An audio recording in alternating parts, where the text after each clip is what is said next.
اور اگر تمہاری آواز مصطفیٰ کی آواز سے اونچی ہو گئی عمل برباد ہو جائیں گے۔ کہا میری تو قدرتی آواز بڑی اونچی ہے، میں اس ڈر سے مصطفیٰ کی مجلس میں جاتا ہی نہیں ہوں کہ اگر آواز اونچی ہوگی تو زندگی برباد ہو کے جہنم میں جاؤں گا۔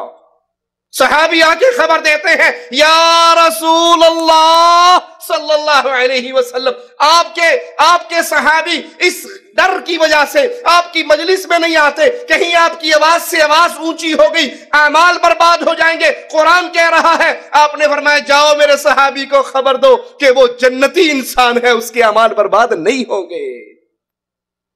آپ کہتے ہیں نبی حاضر ناظر ہے، موجود ہے، کبھی چکوال میں تشریف لاتے ہیں، کبھی کراچی میں آتے ہیں، پچھلے سال پاکستان میں آئے تھے، انا للہ و انا الیہ راجعون۔ تو یہ قرآن کی آیت سوال کرتی ہے لا ترفعوا اصواتکم فوق صوت النبی، نبی کی آواز سے آواز اونچی نہ کرنا۔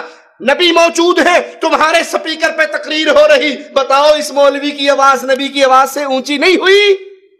نعرہ رسالت یا رسول اللہ لگا، پورے مجمع نے نعرے لگائے، مصطفیٰ موجود ہے، قرآن کہہ رہا ہے جو مصطفیٰ کی آواز سے آواز اونچی کرے گا عمل برباد ہو جائیں گے۔ کیا تمہارے نعروں کی آواز مصطفیٰ کی آواز سے اونچی نہیں ہوئی؟ یہ ادب کا جھوٹا انداز ہے جو لوگوں نے سکھا دیا۔ آؤ قرآن سے پوچھتے ہیں ادب کا انداز کیا ہے۔ لا ترفعوا اصواتکم فوق صوت النبی، نبی کی آواز سے آواز اونچی نہ کرنا، نبی موجود ہو مجلس میں اونچا نہ بولنا، نبی کا ادب کرنا، نبی کا فرمان سامنے آ جائے اور آپ کی رائے، آپ کا شیخ کی رائے، آپ کے حضرت کی رائے، آپ کے امام کی رائے، آپ کے عالم کی رائے نبی کی رائے سے ٹکرا جائے، نبی کی حدیث سے ٹکرا جائے، اب اپنے شیخ و مرشد، امام و حضرت، قوم و قبیلے کی رائے کو مصطفیٰ کی آواز سے اونچی نہ کرنا، اور اگر کر دی مصطفیٰ کو چھوڑ دیا تو یاد کر لو اعمال برباد ہوں گے، جہنم کا ایندھن بن جاؤ گے۔ اللہ کہنے والے کو سب سے پہلے سوچنے کی توفیق عطا فرمائے، پھر ہر سننے والے کو غور کرنے کی توفیق عطا فرمائے۔ کتنی وہ باتیں ہیں مصطفیٰ کی، ہم بیوی کی وجہ سے حدیث رسول کو چھوڑ دیتے ہیں، بیوی کی وجہ سے۔ ہاتھ پھیریے چہرے پہ، کتنے بھائی ہیں جن کے چہرے پہ مصطفیٰ کی یہ سنت نہیں ہے؟ کیا جواب ملتا ہے؟ جیتے کردہ رکھ لواں بڈھی نہیں ماندی، بیگم نہیں مانتی، بیگم کہتی ہے مولوی کے ساتھ گزارا نہیں ہے۔ اس سے پوچھو جس کو مصطفیٰ کا چہرہ پیارا نہیں لگتا وہ حوض کوثر پہ کیا منہ لے کے جائے گا؟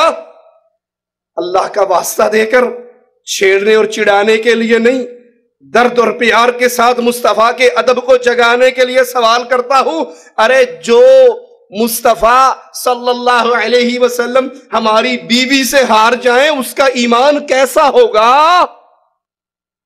مصطفیٰ کہتے ہیں وَفِّرُ اللُّحَا وَفِّرُوا ای کثیروا، بڑھاؤ داڑھیوں کو، لٹکاؤ داڑھیوں کو، معاف کرو داڑھیوں کو۔ بیگم کہتی ہے مولوی کے ساتھ نہیں رہنا، نبی کہتے ہیں رکھ لو، بیگم کہتی ہے نہ رکھو، نبی کہتے ہیں معاف کر دو، قوم کہتی ہے کاٹ دو، نبی کہتے ہیں معاف کر دو، آفس کے لوگ کہتے ہیں کاٹ دو۔ اب نبی ہار جاتا ہے، بیگم جیت جاتی ہے، نبی ہار جاتے ہیں، قوم جیت جاتی ہے، نبی ہار جاتے ہیں، دوست جیت جاتے ہیں۔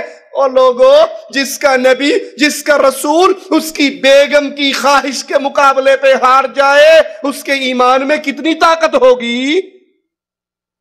جو 5 گرام کے بال اپنے چہرے پہ نہیں اٹھا سکتے وہ گناہوں کے انبار اٹھا کر پلے سرات سے کیسے گزریں گے؟ رات کو بستر پہ لیٹ کے ان باتوں پہ غور کرنا۔ آؤ قرآن حکیم سے مصطفیٰ کے ادب کا سوال کرتے ہیں۔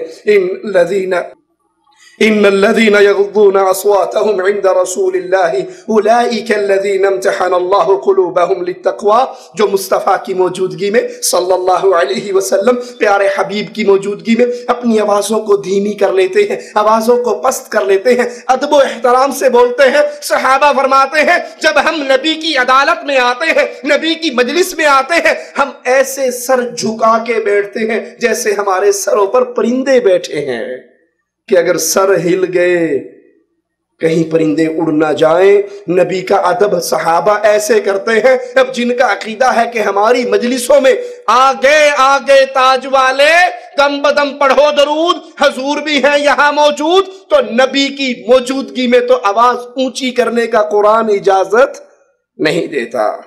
مالک فرماتا ہے جو اپنی آوازوں کو میرے نبی کی موجودگی میں دھیمی کر لیتے ہیں، یہ وہ لوگ ہیں جن کے دلوں کی امتحان اللہ لے چکا ہے۔ یہ متقی ہیں، یہ پرہیزگار ہیں، اس کی متقی ہونے کا سرٹیفکیٹ عرش والا اللہ دیتا ہے۔ اور جو نبی کو آوازیں لگاتے ہیں، آئیے قرآن سے ان کے بارے میں بھی سوال کرتے ہیں۔ مالک فرماتا ہے ان الذین ینادونک من وراء الحجرات اکثرهم لا يعقلون۔ دیہاتی لوگ آئے تھے، اعرابی لوگ آئے تھے، نبی کے حجرے کے باہر کھڑے ہو کر آوازیں لگائی تھی، یا محمد کی آوازیں لگائے، اے محمد باہر آؤ، اے محمد باہر آؤ۔ عرش والے کو یہ انداز پسند نہ آیا، قرآن میں آیات نازل کر دی، جو میرے رسول کو، جو میرے مصطفیٰ کو آوازیں لگاتا ہے ان میں اکثریت بے عقل لوگوں کی ہے۔ آپ نے نہیں سنی یا محمد کی صدائیں اپنے جلسوں میں، اپنے پروگراموں میں، اپنے ملکوں میں؟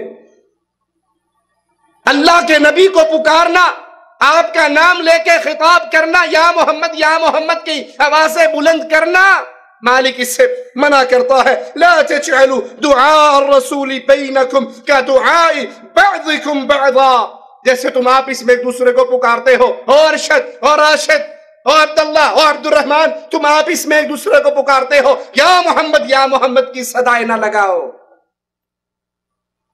اللہ اس عمل سے منع کرتا ہے۔